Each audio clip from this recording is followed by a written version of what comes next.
Lalu tanya lagi sama saya, Pak Pendeta, Tuhannya orang ketiga? Oh tidak, satu saja. Lam yalid walam yulad walam yakul lahu kufuwan ahad.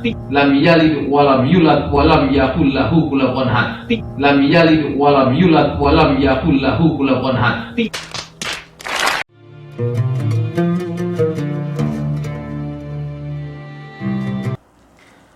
Assalamualaikum warahmatullahi wabarakatuh. Jumpa lagi dengan saya Sukmahadi Al-Mandari. Ikhwafillah yang insya Allah dimuliakan oleh Allah Subhanahu wa Ta'ala, saya ucapkan terima kasih banyak kepada seluruh subscriber.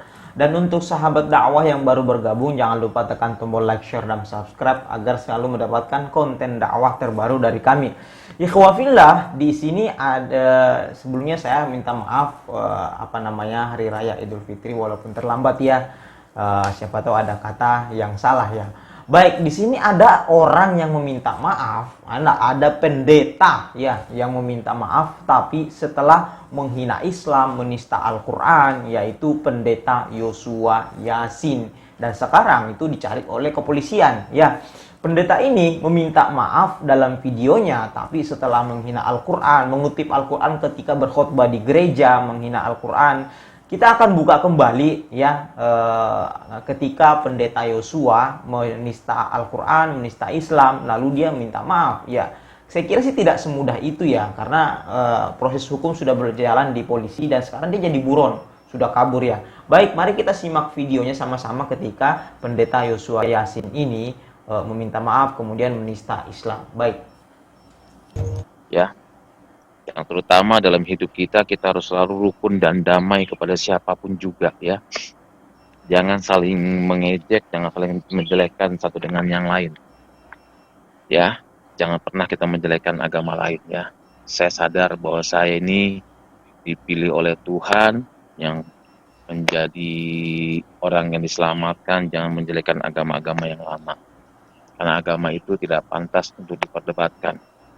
Kalau bisa kita bersatu kepada siapapun juga ya. Oke, saudaraku yang dikasih dalam Tuhan ya. Jadi kalau bisa kita bergandengan tangan satu dengan yang lain ya. Saya mengucapkan mohon maaf lahir dan batin kepada saudara yang muslim yang saat ini mereka besok merayakan Hari Raya Idul Fitri ya. Saya atas nama hamba Tuhan mohon maaf ya atas kesalahan, kehilafan yang saya mungkin dari perkataan ya yang telah menyinggung perasaan saudara selama saya berkhotbah. Jadi mohon maaf ya. Kalau memang saya ada kesalahan, mohon dibukakan pintu maaf. Biarlah kita melakukan Hari Raya Idul Fitri dengan hati yang penuh damai, dengan hati yang penuh dengan sukacita, saudara. Karena dalam hidup ini kita harus selalu senantiasa sukacita. Dan besok mereka merayakan hari kemenangan, yaitu Hari Idul Fitri. Mohon maaf lahir dan batin. Kalau memang dalam saya menyampaikan firman Tuhan setiap saat ada perkataan, ada hal-hal yang tidak menyenangkan didengar, mohon maaf sebagai manusia biasa, itu tidak terluput dari salah dan dosa. Dan kita sebagai ciptaan Tuhan harus saling memaafkan satu dengan yang lain. Baik, iya itulah video pendeta Yosua Yasin. Kenapa baru sekarang ngomongnya? Kenapa baru sekarang minta maaf setelah menjadi buronan polisi dan sekarang dia kabur ya. Sekarang jadi buronan. Tidak perlu kita menjelekkan agama lain. Itu kata beliau tadi. Tapi kenyataannya di dalam gereja dia selalu mengutip Al-Quran saat berkhutbah, memperlintir Al-Quran yang menyalahartikan.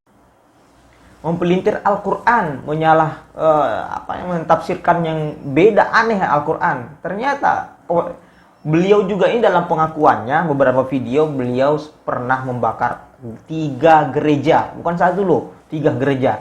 Ini sebenarnya tindak kriminal membakar gereja itu. Secara umum sebenarnya kita sebagai umat Islam pasti memaafkan apabila ada yang meminta maaf, kita maafkan. Tapi ini kita berada di negara hukum, kita harus menghormati hukum. Contohnya ya, Pak Pendeta Yosua Yasin ini pernah bakar gereja. Ini adalah tindak kriminal, harus dihormati hukum. Kemudian beliau sering sekali pada saat berkhutbah di gereja mengutip Al-Quran, kemudian mempelintir Al-Quran ya. Saat di gereja sering sekali menista Islam dengan cara mengutip Al-Quran. Anda itu berkhutbah di gereja, ngapain pakai Al-Quran? Kalau kita tanggapin ada 3 hal yang harus dipertanggungjawabkan oleh pendeta Yosua Yasin ini. Yang pertama adalah dosa pada Allah Subhanahu wa taala. Karena harusnya dia bertaubat karena dia pertama sudah mengaku murtad, mengaku ustadz. Wallahu alam dia benar apa enggak. Jangan-jangan dia kadal kafir dari lahir. Kemudian karena harusnya bertaubat karena selalu mengutip Al-Qur'an, ya. Yang kedua, dianya harus bertanggung jawab terhadap penistaan agama. Dia sering mempelintir Al-Quran pada saat berkhutbah di dalam gereja. Surah Az-Zukhruf sering beliau baca, kemudian katanya pernah membakar gereja juga. Ketiga, bakar gereja ini adalah tindak kriminal. Harus dipertanggungjawabkan di depan hukum. Ya, baik, kita akan melihat kembali video-video Yosua Yasin ketika menghina Al-Quran, menista agama di dalam gereja. Baik, mari kita simak sama-sama. Lalu tanya lagi sama saya, Pak Pendeta, Tuhannya orang ketiga? Oh tidak, satu. Lam yalid walam yulad walam yakul lahu kufuwan ahad. Lam yalid walam yulad walam yakul lahu kufuwan ahad. Lam yalid walam yulad walam yakul lahu kufuwan ahad. Tidak diperanakan dan tidak beranak siapa? Surat 19 Maryam ayat 19. Ya, sudah terbaca. Ya, tidak diperanakan dan tidak diperanakan siapa? Nama saya Pendeta Yosua Muhammad Yasin. Nama Yosua adalah nama baptisan saya ketika saya mengenal Yesus sebagai Tuhan Juru Selamat saya pribadi. Latar belakang saya dulunya bukan seorang Kristen, tapi saya mantan seorang guru agama Islam. Yang puji Tuhan, alhamdulillah. Sekarang sudah menjadi pelayan Tuhan, amin. Quran bahwa agama yang paling sempurna yaitu agama Islam. Di luar Islam itu nggak ada yang sempurna. Nah, itu termasuk Depok Citayam, bahkan Pendeta Buyung Ismail, ya pernah kesaksian di YouTube. Nah, itu pendeta yang ingin saya Islamkan dulu.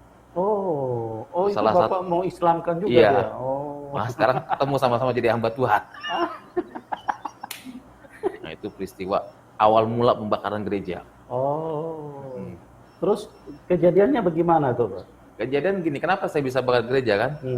Saya kan visi saya satu, ya, ingin menjadikan kampung saya itu orang-orang Islam semua. Tidak ada boleh orang. Saya ingin mengislamkan beberapa pendeta tahun 1999. Tidak berhasil saya islamin pendeta. Apa yang saya lakukan? Pembakaran gereja. Yang saya bakar gereja GPDI lagi. Dan sekarang jadi hamba Tuhan GPDI. Alhamdulillah. Ya. Yang pertama saya bakar gereja GPDI Pak Edi Tekano, gembalanya. Saya bakar. Kenapa saya bakar? Karena saya ingin mengislamkan beliau, nggak bisa. Ada beberapa gereja yang saya bakar. Gereja GPIB Kampung Lio Depok, gereja yang ada di Bojonggede. Bojonggede pun GPDI, saudara. Jadi 2 gereja GPDI saya bakar dan sekarang jadi hamba Tuhan Makanya di GPDI. dalam Al-Quran 43 Al-Azruf ayat 61. Ada yang tahu artinya? 43 Al-Azruf ayat 61 dengan tegas mengatakan apa? Dan sesungguhnya Isa itu benar-benar memberikan pengetahuan tentang hari kiamat. Karena itu janganlah kamu ragu-ragu tentang kiamat itu, dan ikutilah aku, inilah jalan yang lurus. Pendeta Ibu Siti Musliah dulunya begini, Allahu Akbar. Dulu. Sekarang bukan lagi Allah Akbar, haleluya. Kenapa? Karena zaman dulu waktu saya sholat sehari semalam 5 waktu, minta jalan yang lurus dalam surat Al-Fatihah. Ihdinas siratal mustaqim. Ya Allah, tunjukkanlah aku ke jalan yang lurus. Padahal jalan yang lurus sudah ada oleh siapa? Melalui Yesus. Di mana Al-Qur'annya? 43 Al-Azruf ayat 61. Dan sesungguhnya Isa itu benar-benar memberikan pengetahuan tentang hari kiamat. Karena itu janganlah kamu ragu-ragu tentang kiamat itu, dan ikutilah aku, inilah jalan yang lurus.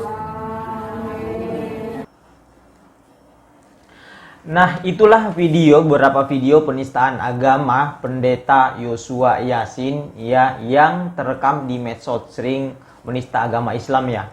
Di gereja dia katakan pernah, di dalam gereja dia pernah berkata bahwa pernah membakar Al-Quran, kemudian dia mengaku mantan ustadz. Terus dia juga selalu mengutip Al-Quran, mempelintir Al-Quran di dalam gereja. Sebenarnya apa yang dilakukan pendeta Yosua ini bukan menjadikan Islam itu menjadi rendah ataupun hina. Nah, malah Islam ini tetap tinggi dan semakin tinggi. Kenapa saya berpikir demikian? Bahwa di dalam gereja beliau mengutip Al-Quran, berarti ini menandakan bahwa Al-Quran itu sangat benar. Masya Allah, Shadaqallahul Azim. Terus dia pernah bakar Al-Quran lalu masuk Kristen. Sebenarnya jadinya dia ini sebenarnya seakan-akan menjelekkan Kristen itu sendiri. Kenapa saya berpikir seperti itu? Dia bakar gereja, ya ini adalah kriminal, kemudian masuk Kristen. Artinya bahwa ada orang yang oknum melakukan kriminal kemudian masuk Kristen. Jadi orang yang bertindak kriminal masuk Kristen. Jadi seakan-akan menjelekkan. Kemudian dia bakar gereja, dia pelintir Al-Quran lalu minta maaf. Tidak semudah itu. Makanya saya katakan di awal tadi tidak semudah itu. Kenapa? Takutnya ada yang meniru hal-hal seperti itu. Bakar gereja, mempelintir Al-Quran, menghina Islam, kemudian minta maaf. Ya, tidak seperti itu. Kita sebagai umat Islam pasti akan memaafkan, tapi harus menghormati hukum. Proses hukum tetap berlanjut ya. Sekarang dia jadi buron dan dicari oleh kepolisian. Jadi, kemudian yang harus Anda lakukan adalah Anda harus bertobat pada Allah Subhanahu wa taala dan kemudian pertanggungjawabkan secara hukum di depan penegak hukum ya. Kemudian hormati hukum. Nah, kalau meminta maaf kemudian dengan harapan tidak diproses, ini tidak ada efek jerah ya. Lalu bagaimana menurut kawan-kawan sekalian? Silakan berkomentar di bawah ini. Yang jelas saya sudah memaparkan tadi rekam jejak pendeta Yosua Yasin ini seperti apa. Sekarang jadi buron, mobilnya sudah dijual, motornya sudah dijual, rumahnya sudah dijual untuk digunakan kabur ya. Sudah dicari kepolisian. Sudah ketahuan larinya kemana, lagi dikejar oleh pihak polisi. Baik, terima kasih. Jangan lupa tekan tombol like, share, dan subscribe. Wabillahi taufiq wal hidayah. Wassalamualaikum warahmatullahi wabarakatuh.